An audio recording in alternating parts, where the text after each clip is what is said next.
as an irrevocable fact. So we'll begin with our Mangal Charan prayers.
Captains of my ship here, my gurus, the Gaudiya Guru Varga that we are reading the Bhagavatam from with the Srila Prabhupada's purport,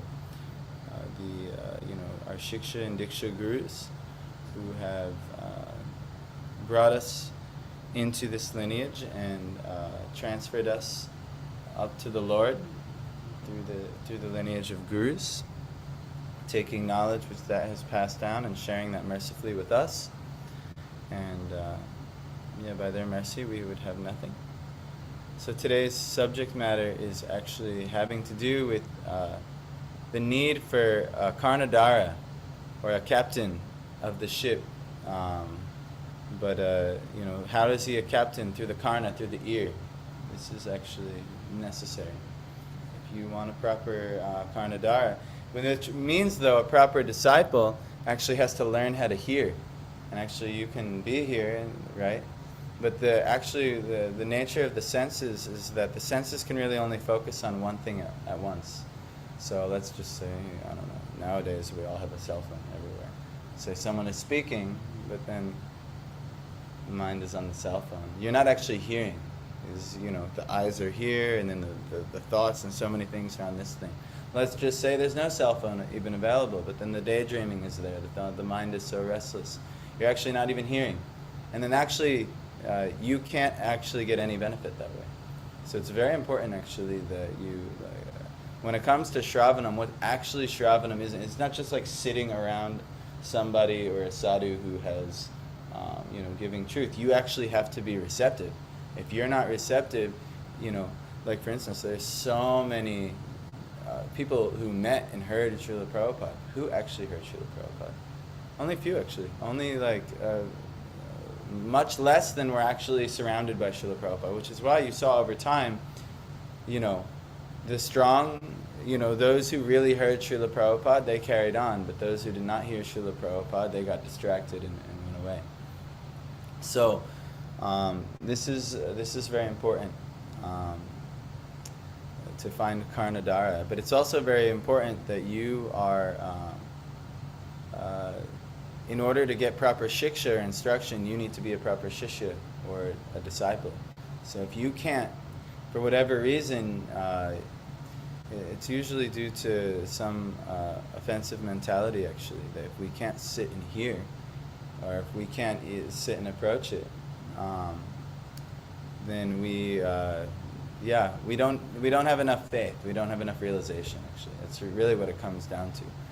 If something on, I don't know, Iran and Israel and this thing, what's going on with the president's tweeting. He's like tweeting the whole war. It's like pretty funny, actually. But anyway, if this is the important thing when it's time for you to make some advancement, you can't actually do the process of hearing even. And what's to speak of kirtan? There's no chance of kirtan if you're not even doing hearing. So shravanam has to be done first in order for kirtan to actually happen. So now, we've been doing this. We set up facility every day for some type of shravanam to happen. And maybe at some point, maybe the mind has to have at some point heard something. There's been so much distraction there. But something has to have actually been heard. Or you wouldn't keep doing this every day or something like this. So, but it's very important to have Karnadara. That's what this verse is going to be about today. Maybe before we begin, if you remember, Yudhishthira, he was lamenting and asking where they went. He's asking Sanjaya, and Sanjaya is saying that he's been cheated by these great souls, Vidura and Dhritarashtra. We talked about transcendental cheating yesterday. And now, but due to the merciful nature of, because Yudhishthira and the family were pure devotees and they were in distress, Narada found it suitable to come and appear to them at this time. Craig, Hare Krishna. So, there's a verse I chant all the time. It's very relevant to today's subject matter. And it's Nirdeh Hamadyam Sulabam Sudurlabam Plabam Sukalpam Guru Karnadara Mayanukulena Nabashvataritam Puman Bhavabtim Nataretsa Atmaha. And what does it mean? Nirdeham, you have this human body, the Nara form, the human form. Adhyam, you actually have the source of all auspiciousness. You have a great opportunity in the human body. Sulabam, you got it pretty easily. You don't even remember what you did to earn this thing. Somehow or other it came to you in this life. You got a human body. Good fortune. Sudurlabam, though, but if you look around, you look at the plants, you look at the ants, you look at, there's a dead ant, a body right here. Oh, he's actually not dead. He's just about to die. Someone maybe stepped on him or something. Anyhow, if you see this actually, there's many more other species of life than the human. So it's actually, we have a very rare situation as a human being and a very good opportunity. Adyam, it's a source of all auspiciousness actually. Plavam, it's a boat. It's a vehicle. Sukalpam, it's very well designed actually. Very good. You have a very good opportunity here with this human body. Sukalpam, Plavam, Sukalpam, Guru Karnadara. So to have a captain of your vessel, of your boat, who is the captain? Through the Guru. And how does he steer? What have you heard? What's through the ear? That's how the Guru is steering you. He's through the ear. So through both chastisement and also even maybe physically, he may pull your ear. He may say, no, what is this nonsense you're doing? What is this? So this is actually, this is how you have, you properly use the human body. So this is saying in this verse. This is not me saying, this is Krishna saying in Uddhav Gita. This is what the body is meant for, to be guided by Guru. If you don't have Guru in your life, everyone has maybe some form of Guru. You wouldn't come to Krishna consciousness. You have a Vartma Pradarshaka Guru who showed you the path in the first place. And then you should at some point, to keep going, if you have any sincerity, should at least have some shiksha mentors or something who are more advanced from you, and if you go to hear from them, they will help you. But ideally, you take it all the way and you find the most prominent Shiksha guru that you can, and then you formally, you surrender and you take Diksha as well. And then through that mercy of that person giving you Diksha, they will opt to be your captain and help you and in all circumstances, and they will plead to Krishna on your behalf. So this is very important actually. If you don't have this captain in your life, and if you don't have the realization that you need the captain, no, I don't need the captain. No, I'll figure it out. Krishna, what does he say? So actually, Mayanu Kulena Nabhasvateri Tam, first, those who are favorable towards me, they take my instructions, my favorable instructions, this is the Shastras. Nabhasvateri Tam. Nabash is like winds, and Iteritam is like the propelling. If you want to cross this ocean of material life, you have this really well-designed boat. It's good, and you even potentially could have a captain guide you. And the scriptures are the favorable winds. Krishna's instructions in the scripture are the favorable winds. They'll propel you forward. Keep going. You have a captain to steer. The guru will help you steer, and then the scriptures will help you keep going forward. But Puman, such a person, Bhavabtim, of this material ocean, Nataret, who decides not to cross. They maybe want to swim in the ocean and enjoy the ocean. Sa'atmaha. What is that, Pish? Sa'atmaha. What's that? Can you put in a sentence? Okay. Puman Bhavabtim. Puman Bhavabtim Nataret Sa'atmaha. No. The killer of their soul.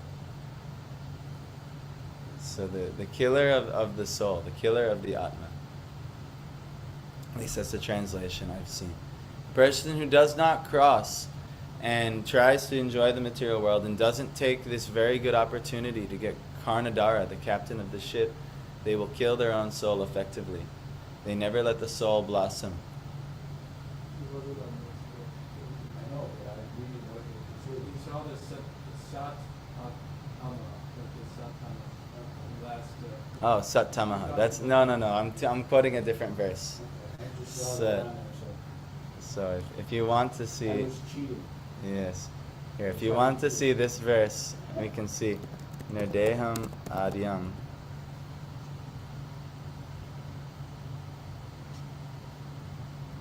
So Atmaha, the killer of his own soul. So he Atmaha kills his own soul. So it's very important that we don't murder our soul here. You cannot actually kill the soul, but effectively you can cover the soul over, and it's by and large killed because it's inactive. So this is actually what's happening. So Yudhisthira, they say to Narada when he comes, this is what they say. O godly personality, I do not know where my two uncles have gone, nor can I find my ascetic aunt, who is grief-stricken by the loss of all her sons. And he says, Karnadara iva pare, Bhagavan Paradarshaka, Athaba Bashe Bhagavan, Narada Muni Satamaha, Karnadara, captain of the ship. Specifically, the karna is through the ear. That's how they guide. Eva, like, apare, in the extensive oceans. Bhagavan, representative of the Lord. Paradarshaka, one who can give directions to the other side. Atha, thus, Abhabashe, began to say. Bhagavan, the godly personality. Narada, the great sage Narada. Muni Sattamaha, the greatest among the devotee philosophers. You are like a captain of a ship in a great ocean, and you can direct us to our destination. Thus addressed the godly personality, Devarishi Narad, greatest of the philosopher devotees, began to speak. Jagadish, Hare Krishna. So, very, very important aspect here, that Yudhisthira is saying, you're the Karnadara, you're the captain of the ship. Specifically, through your instructions, we can cross over. Paradarshika, you'll give directions to the other side. So you can direct us to our destination, where we actually want to go. So this is very important. This is why we're talking about the glories of Guru. So Narada is going to act as a Shiksha Guru now to Yudhishthira and everyone in this situation. So thus addressed the godly personality Devarishi Narada, greatest of the philosopher devotees, began to speak. And he will also act as our Shiksha Guru. That's why, Mayanu Kulena, you take the favorable instructions of the Lord. That's why when Chaitanya Mahaprabhu, he told Nityananda Prabhu to go out and do 3 things. Bhaja Krishna, Bolo Krishna, Koro Krishna, Shiksha. So you worship Krishna, chant Krishna's name, but then also follow Krishna's instructions. Without Shastra, it's incomplete. We're not just a philosophy of just the holy name. The holy name can be elaborated and expanded upon through Krishna's instructions in the Shastra. We can actually get a glimpse and a revelation of the holy name through the Shastras. That's why Guru always knows so many Shastras. It's not that Guru, the Guru can get up and speak if everything's the holy name, and he'll just say, Hare Krishna, Krishna Krishna, Hare Hare, Hare Rama, Rama Rama, Hare Hare. Hare Krishna, Hare Krishna, but nothing else would be said. Nothing else would need to be said. But actually, many other things need to be said. Why? Because you need to have Krishna's instructions hit the heart. And through that, you'll need a language that you understand. So the Guru speaks so many things, and he quotes so many Shastras. So this is a very important part. Here, Narada, let's hear from Prabhupada. There are different types of philosophers, and the greatest of all of them are those who have seen the personality of Godhead and have surrendered themselves in the transcendental loving service of the Lord. So the greatest of all the philosophers are those who have seen the personality of Godhead. Among all such pure devotees of the Lord, Devarishi Narada is the chief, and therefore he has been described here and is the greatest of all philosopher devotees. Unless one has become a sufficiently learned philosopher by hearing the Vedanta philosophy from a bona fide spiritual master, one cannot be a learned philosopher devotee. One must be very faithful, learned, and renounced. Otherwise, one cannot be a pure devotee. A pure devotee of the Lord can give us direction towards the other end of nescience or ignorance. Devarishi Narada used to visit the palace of Maharaj Yudhishthira because the Pandavas were all pure devotees of the Lord, and the Devarishi was always ready to give them good counsel whenever needed. So, you have to be faithful, learned, and renounced in order to be a pure devotee. So that's, one, we should have faith in the holy name, we should have faith in Guru, we should have faith in the Shastras, and then we have to become very learned in these things. We have to take the effort every day to hear, we have to take the effort every day to study, we have to take the effort. And guess what? You have to do this eventually. Even if you say, oh, well, I'm not qualified for this. Eventually, you're going to have to be qualified. Krishna, the way it works is you continue where you've left off in your bhakti. At some point, everybody, in order to go to the spiritual realm, you have to be a pure devotee. That's just the guarantee that in order for you to go. You're going to go eventually. Because what will happen is what's happening now. You'll come across sadhus, you'll get good instruction, you'll know these things, but maybe there's some obstacle that gets in the way, some attachment to the material world. But guess what? You've made so much advancement, so you'll just come back right where you left off. So the lessons you're dealing with now, the lessons in front of you now, it's not like they'll go away, you'll just go back to Godhead. I chanted Hare Krishna, I went back to Godhead. You will chant Hare Krishna up to the point where you've made sufficient realization, so much forte will be cast upon you through your chanting of Hare Krishna under the guidance that you've received. But when you leave this body, if you didn't do all of the work, then you just come exactly where you left off, and you continue on. And you have to eventually do that work. The complete Cheto Darpana Marjanam, the complete purification. So here we are, we're in the midst of trying to do the work. We're studying the Shastra.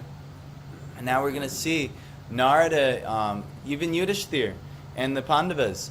They were lamenting over the disappearance of their uncles, and now they're recognizing, oh, you're a guru, you're Karnadara, you're the captain of our ship. Through the ear, you're going to help us paradarshika. You'll give directions to the other side. So now let's take Narada's directions.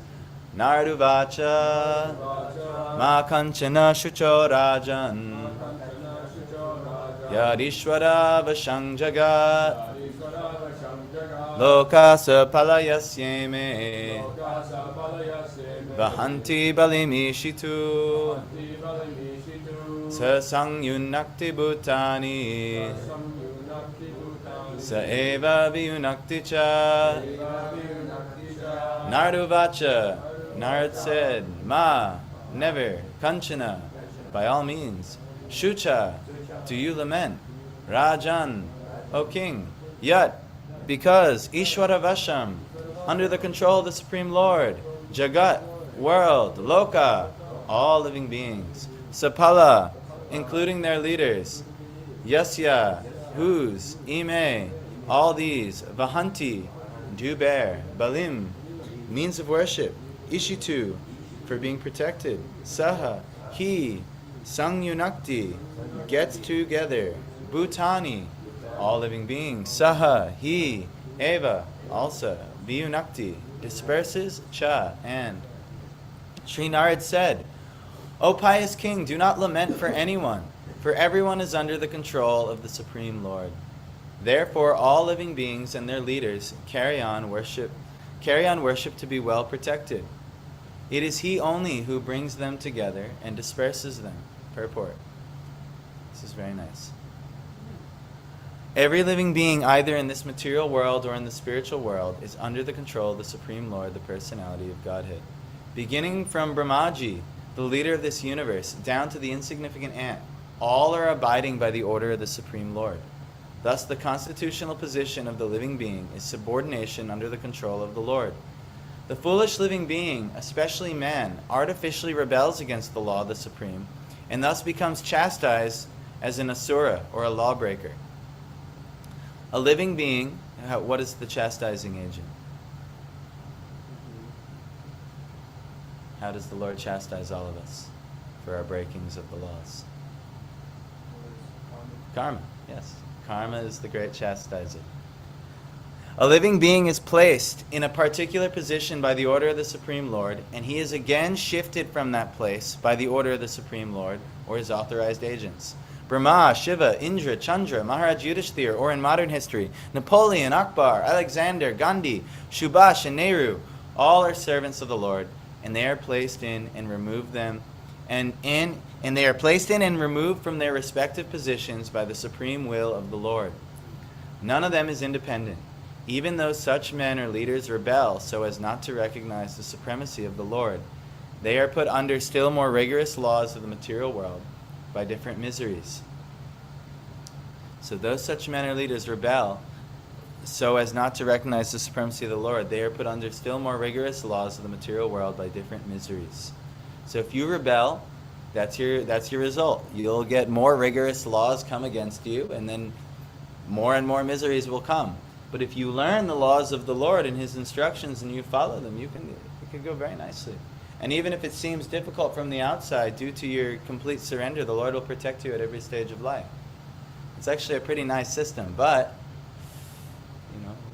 we're very rebellious. Actually, we're very rebellious. We are the master. We are the enjoyer. We don't want to surrender unto the master enjoyer. We don't want to have a captain to a ship as well. We think, no, I can guide myself. This is great foolishness. So only the foolish man, therefore, says that there is no God. Maharaj Yudhishthir was being convinced of this naked truth because he was greatly overwhelmed by the sudden departure of his old uncles and aunt. Maharaj Dhritarashtra was placed in that position according to his past deeds. He had already suffered or enjoyed the benefits accrued to him in the past, but due to his good luck, somehow or other, he had a good younger brother, Vidura, and by his instruction, he left to achieve salvation by closing all accounts in the material world. You'll have to close all the accounts at some point in the material world, even with son, with wife, with friends and family, so many things. So Dhritarashtra did it, actually. Ordinarily, one cannot change the course of one's due happiness and distress by plan. So you would think, oh, well, I'm suffering, or do this. If I make just some plan, I can have better happiness or less distress in this way. No, it doesn't work by your plan, actually. Everyone has to accept them as they come under the subtle arrangements of Kala, or invincible time. There is no use trying to counteract them. The best thing is therefore that one should endeavor to achieve salvation, and this prerogative is given only to man because of his developed condition of mental activities and intelligence. Nirdeham adyam. Only the human body is affording this opportunity. One who misuses this opportunity of advanced intelligence is verily, very truthfully, condemned and put into different types of miseries, either in this present life or in the future. That is the way the Supreme controls everyone. So why is Prabhupada saying all this? Because Narada is saying, why are you lamenting? Everyone's under the control of the Lord. Everyone gets exactly what they deserve and need by the Lord. Therefore, all living beings and their leaders carry on worship to be well protected. If you want to be well protected, Bhaja Krishna, Bolo Krishna, Koro Krishna Shiksha. This is Chaitanya Mahaprabhu's 3 instructions. Nityananda Prabhu took this on his head and spread it everywhere, and he calls for us to do it as well. Worship Krishna, chant Krishna's name, follow Krishna's instructions. That's the hardest part, because you're going to actually have to take the time to learn Krishna's instructions. That means you'll have to come and hear Krishna's instructions. That's why Bhagavat Shravan is one of the 5 principal limbs of bhakti.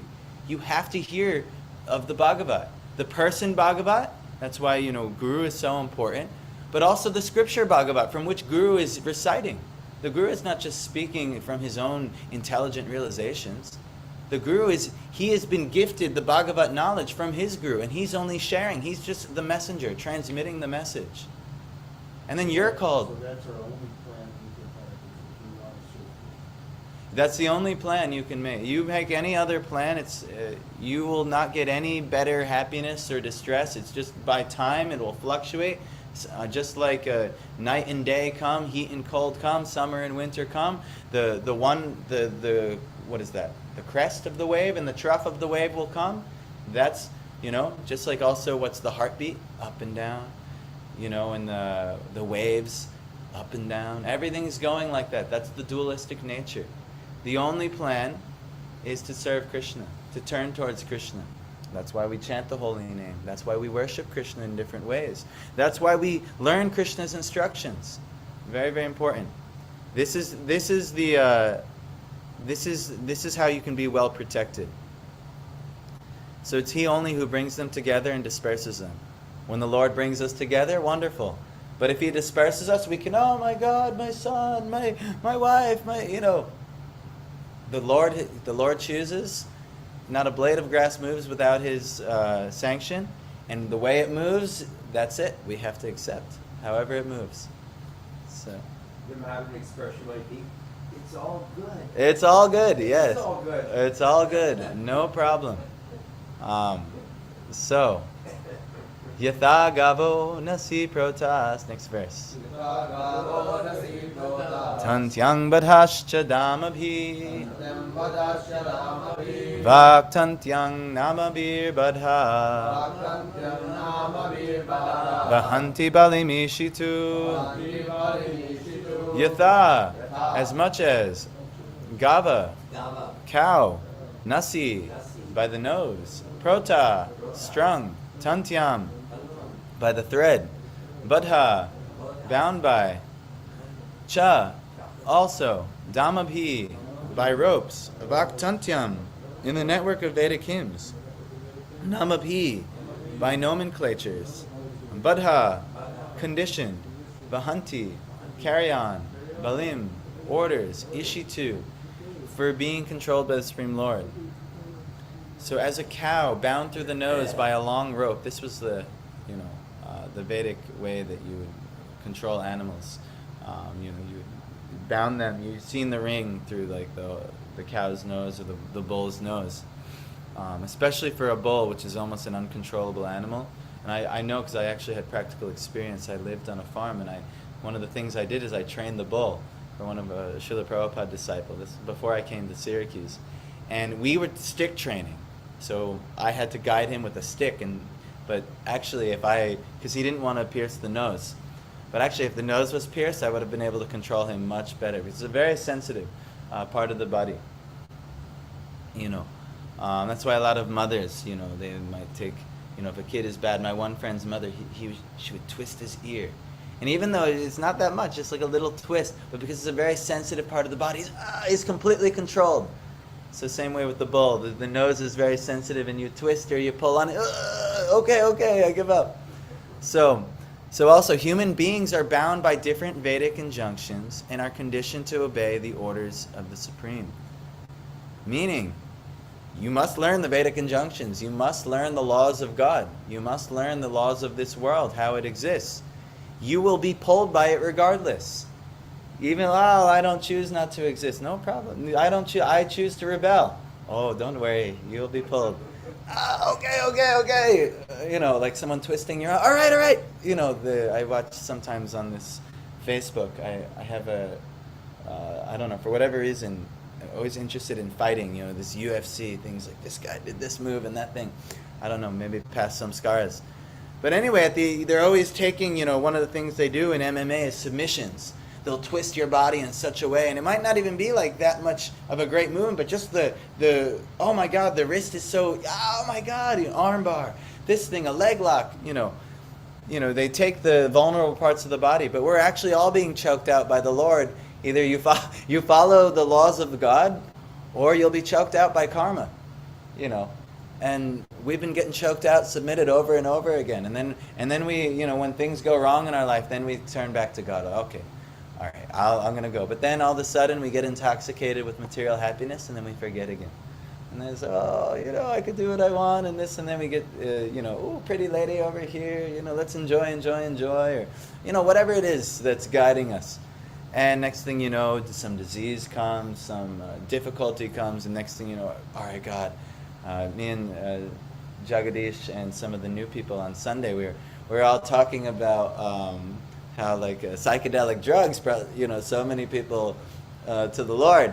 We're talking about some of the realizations we had, and then Jagadish actually gave one of the most obvious realizations, that you get so overwhelmed by putting so much drugs in your body that you're just like, oh Lord, I'll never do this again. You're feeling the deep punishment for messing around with these things, but this is how it works, and actually. We have to realize we are bound through the nose by karma. We are bound through the nose, and either you follow the proper injunctions of the Lord, or you're going to get pulled in a way that you have no control. It's not, you can't, no, I'm going to pull this way. No. If the bull gets unruly, he gets yanked harder and harder and harder until he submits. And that's the way the Lord works. So you go gracefully. Okay, I'm gonna go with the flow. Yes, this makes sense. Or he'll pull you there, and it's gonna hurt. You'll try. No, I'm going this way. Nope. You go this way. So please, let's all go together nicely. He's already got us by the nose. This is Narad speaking, and Narad has a lot of qualifications. So Prabhupada's saying every living being, whether a man or an animal or a bird, thinks that he is free by himself. But actually no one is free from the severe laws of the Lord. The laws of the Lord are severe because they cannot be disobeyed in any circumstance. The man-made laws may be evaded by cunning outlaws, but in the codes of the supreme lawmaker, there is not the slightest possibility of neglecting the laws. We gave the example the other day, if you get jury duty, which is the laws of the land, you could just say, Yeah, you could just say you're a racist in something, and you can be a cunning outlaw and just say you can get out of that one. The laws of man aren't absolute. Well, I'm not totally against exercising. What's that? I think a devotee would be a good. Well, that'd be very nice. So, I always get out of jury duty. I've always got that. Yeah. So. I did the last time when I got called. I said I couldn't in good conscience be impartial. Yes, thing like that. I didn't want to be specific about it. Yeah. When is trial? Is it jury? A jury, okay. Yes. So it's like a I don't know. a law that they put on you that everyone has to serve in a The jury. first 2 days I called too, that they haven't called anybody. My number's 482, so there's a good chance I wouldn't Yeah. So. Well, very good. So anyhow, but but you cannot neglect the laws of the Lord. You can get out of the man-made laws. You work around it. I did it for many years. Even still to this day, there's some laws I prefer not to follow, and then I'll, no problem. But the laws of karma, the laws of God, you cannot neglect them even for a second. Not even one. You will get everything that you deserve and need based on your actions. So a slight change in the course of God-made law can bring about a massive danger to be faced by the lawbreaker. Such laws of the Supreme are generally known as the codes of religion, under different conditions. But the principle of religion everywhere is one and the same, namely, obey the orders of the Supreme God, the codes of religion. That is the condition of material existence. All living beings in the material world have taken up the risk of conditioned life by their own selection, and are thus entrapped by the laws of material nature. The only way to get out of the entanglement is to agree to obey the Supreme. But instead of becoming free from the clutches of Maya or illusion, foolish human beings become bound up by different nomenclatures. Nomenclature is like, I think, the process of naming things? Yeah. Okay. Yes. So being designated as Brahmins, Kshatriyas, Vaishyas, Shudras, Hindus, Mohammedans, Indians, Europeans, Americans, Chinese, and many others, and thus they carry out the orders of the Supreme Lord under the influence of respective scriptural or legislative injunctions. This is why, Prabhupada, has recommended Varnashram Dharma, but at the same time, Chaitanya Mahaprabhu, Varnashram Dharma is doing one's duty. What's your nature in life? Okay, you're in school, you're a student. Okay, you have a business mind. Go ahead, just engage in your nature and keep making advancement. And that's, for 99% of the people, that's actually great advice. Krishna's even in Bhagavad Gita. First whole portion of Bhagavad Gita, he's giving this advice. But then at the end of Bhagavad Gita, he flips it on its head. But now in Chaitanya Mahaprabhu's movement and Srila Prabhupada's movement, there's a higher teaching, where Chaitanya Mahaprabhu says, Naham vipro nacha narapatir pi vaishyo na shudro Naham varni nacha grahapatir no vanishto yatirva Kintu prodhyani kila paramananda purnamritabter Gopi bartu padakamalayar dasa das anudasaha. So he's saying, Naham, I am not a, Vipro, I am not a Brahmin. I am not a Kshatriya. I am not a Vaishya. I am not a Shudra.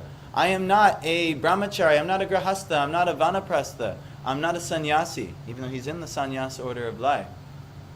But, however, Kintu Prodhyan, the ever-expanding Nikila Paramananda of transcendental bliss, Purnamritabter, this ocean, this complete nectar ocean of who? Gopi Bartu, the maintainer of the gopis, Padakamalayar, at his feet, I am the servant of the servant of the servant. That's who we really are. Of the Supreme God, we are at the feet, we're the servant of the servant of the servant, which is why we need a Karnadara, we need a guru.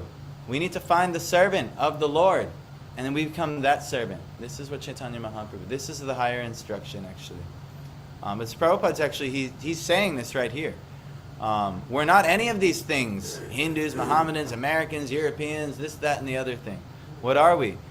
And thus they carry out the foolish people think that, and they carry out the orders of the Supreme Lord under the influence of respective scriptural or legislative injunctions. The statutory laws of the state are imperfect imitation replicas of religious codes.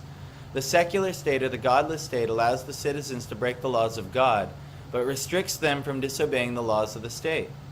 The result is that the people in general suffer more by breaking the laws of God than by obeying the imperfect laws made by man. So Prabhupada's kind of saying here that the laws of God are much more important than the laws of man. And the foolish people, like, now there's all kinds of talk, Iran and Israel, and this one's breaking codes, and that one's breaking codes, and then we go and break codes, and things like that. Everyone's breaking laws, and, But actually, the man-made laws aren't the things to focus on. But the God-made laws, by killing unnecessarily, this cannot be forgiven, actually. There will be consequences for this. but restricts them from disobeying the laws of the state. The result is that the people in general suffer more by breaking the laws of God. Oh, we read that. So every man is imperfect by constitution under conditions of material existence, and there is not the least possibility that even the most materially advanced man can enact perfect legislation. On the other hand, there is no such imperfection in the law of God, in the laws of God. If leaders are educated in the laws of God, there is no necessity of a makeshift legislative council or of aimless men. This is what he's kind of giving a shot to democracy and cabinets and all these things like this. There's no need for all this. If everyone's following the laws of God, there can be one monarch, one king who's properly qualified, like Yudhishthir, and everyone, and he's following the laws of the Brahmins. They're the ones who are counseled to know very deeply what is the laws of God via the Vedic revelations, and we can all follow this. But there's necessity of change in. We read that. But there's no change in the God-made laws because they are made perfect by the all-perfect personality of Godhead. The codes of religion, scriptural injunctions are made by liberated representatives of God in consideration of different conditions of living.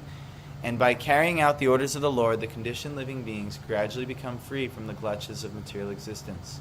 The factual position of the living being is, however, that he is the eternal servitor of the Supreme Lord. In his liberated state, he renders service to the Lord in transcendental love and thus enjoys a life full of freedom, even sometimes on an equal level with the Lord, or sometimes more than the Lord. This is actually the great paradox. If we follow the laws of the Lord, and we turn towards the Lord and try and serve and love the Lord, we'll actually enjoy a life full of freedom, and even sometimes on an equal level with the Lord, like in Sakya Ras, or in Madhurya Ras, you'll enjoy a life even more than that of the Lord. So this is actually the Lord's, you could say, promise, or great gift he gives to the devotees, to those who follow and are his faithful servitors. There's the rasas, the evolution of rasa, or the ras theory. And then the more deep the ras gets with the Lord, as it condenses in its evolution, the more and more the enjoyment that you have is even more than that of the Lord. So this is actually, the great promise that he's giving the gift of being a living entity. You can actually enjoy more than God. But, we are so caught up in trying to rebel against the Lord and try and selfishly enjoy, I'm going to enjoy this way and that way and this way, and no one can stop me. I'll go from behind, yes, maybe my supervisor won't see, maybe my boss won't see, maybe the law won't see, but God sees everything. It cannot be stopped, actually. It cannot be stopped. So if you try to enjoy out of place, out of the proper codes of the Lord, a lot of people try and cheat their guru. They might try and cheat their, their mentors or something like that. Yes, maybe you, like for instance, every one of you can cheat me, no problem. I'm not very intelligent at all. You can say one thing to my face, and I say, yes, very good, all right. And I walk away, and then, you guys could do something, and anyone can cheat me. I'm not, but you cannot cheat God. He knows everything. There's not a single thing that you can do, But, we're so duplicitous, though. But anyhow, we're this eternal servant of the Lord. And in the liberated state, we can enjoy even more the Lord. But in the conditioned material world, every living being wants to be the Lord. That's the problem. Of other living beings. And thus, by the illusion of Maya, this mentality of lording it over becomes a cause of further extension of conditional life. So in the material world, the living being is still more conditioned until he surrenders unto the Lord by reviving his original state of eternal servitorship. That is the last instruction of the Bhagavad Gita and all other recognized scriptures of the world. So that we have to come to the realization that we're the servitor of the Lord. So this is the final instruction of Bhagavad Gita. And this is the final instruction of all of the recognized scriptures of the world. Become a servant of God. Sarva dharman prityaja, we talked about this on Sunday. Give up all varieties of dharma or worldly religion. Sarva dharman prityaja mam ekam sharanam vraja. Aham tvam sarva papebhyo moksha yishami masvacha. Abandon all varieties of religion and just surrender unto me. And he'll protect us from all sinful reactions. Because actually we're his very dear friend. What time is it? It's got to be getting... Oh, wow. It's so late already. So, let me see. Is this... So, yes, we'll have to end here today. Any striking...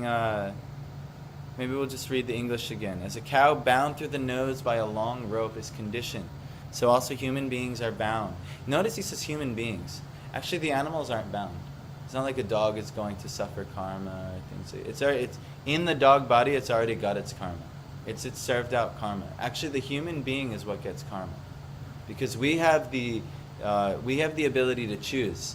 Where if, like a dog, for instance, you put a female dog in heat in the nearby, and the dog runs and jumps on the female, you don't want to blame the dog, because it's not a, if you have a human being training a dog, maybe you'll try, but ultimately you realize that an animal it's a product of its instincts.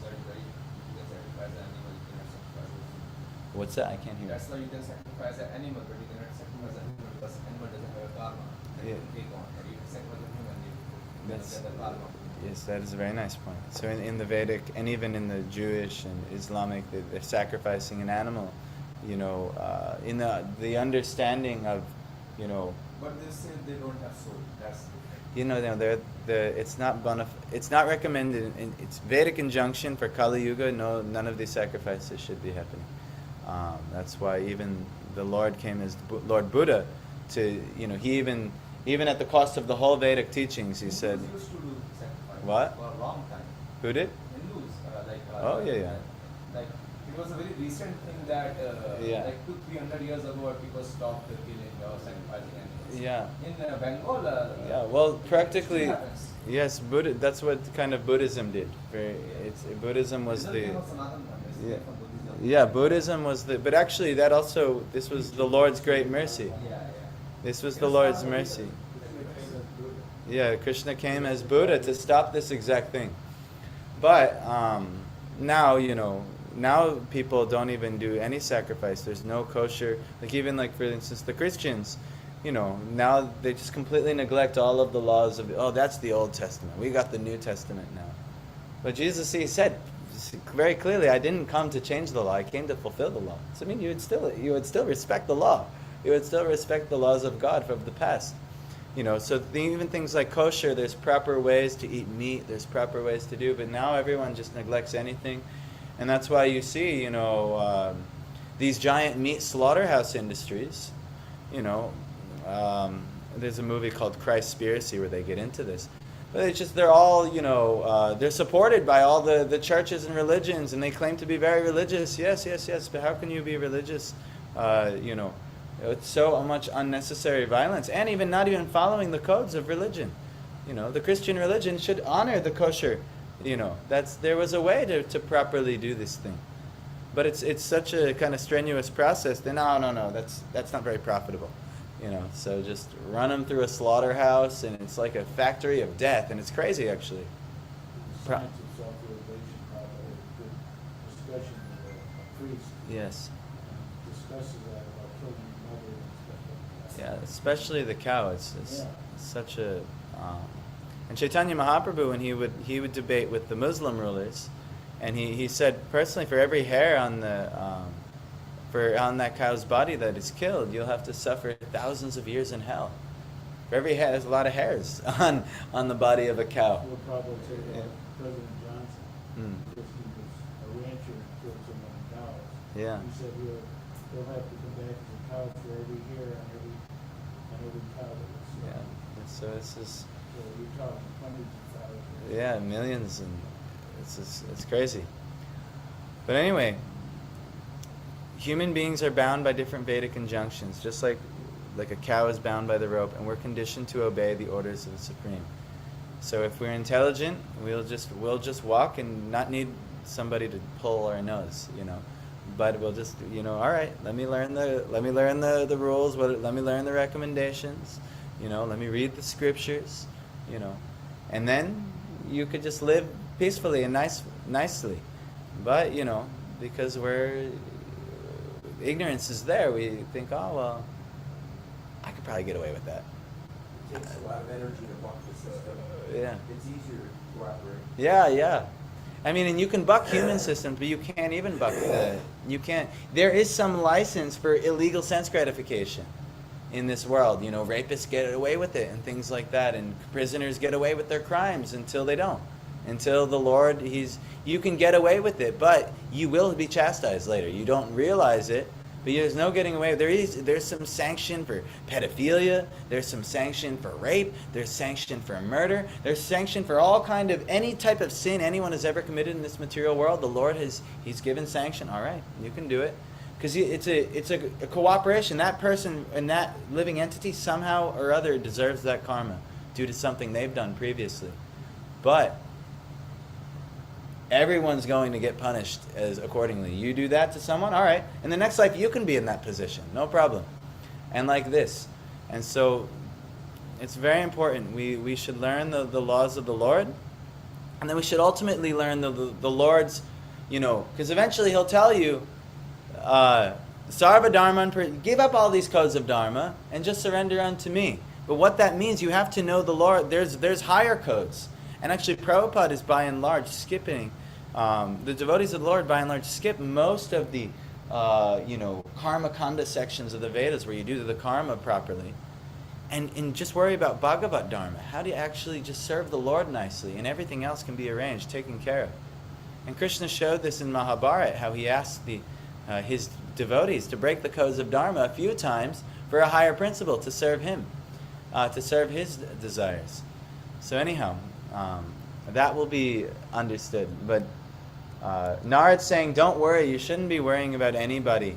Oh, I'm really worried. We get really worried about this person. The Lord is taking care of every person. We don't have to worry, actually, about any type of person. If anything, just be worried. Am I following nicely?